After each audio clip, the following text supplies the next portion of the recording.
Welcome to Ayub Analytics Academy.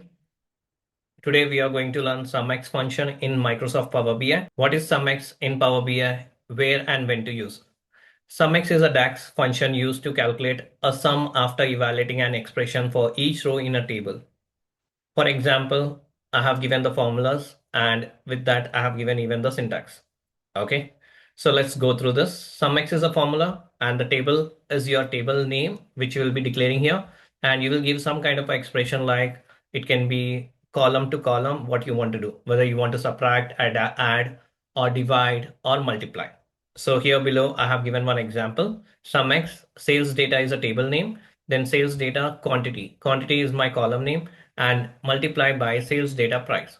So it will calculate. So when you need to use this formula, when you have multiple columns and you want row level calculation before summing, at that moment, you can use this formula. So as a basic terms, if you want me to say, it is very simple.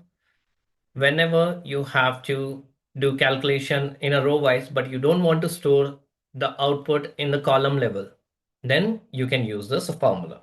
So let me just show you practically in Power BI. So here you can see sales data, which contains product, quantity, and price. Now here, I'm not gonna add any extra column and I'm not gonna do any kind of a calculations, row by calculation to get the total price. So what we're gonna do is we will go to the report view and we'll be clicking in home ribbon.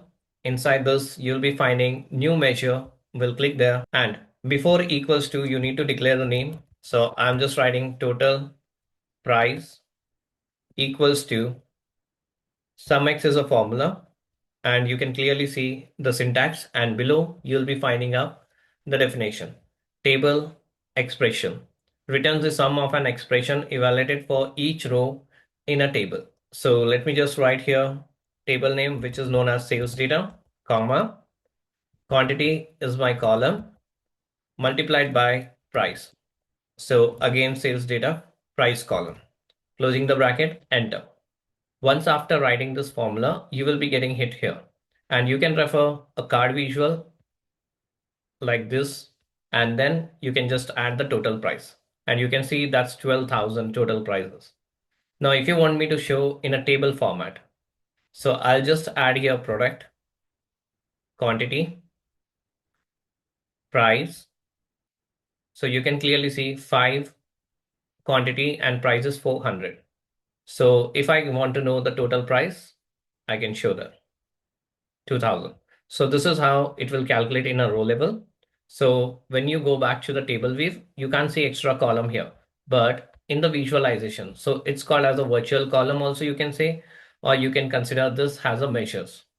Okay. If you found this video helpful and useful, please do subscribe, like, and follow. Thank you.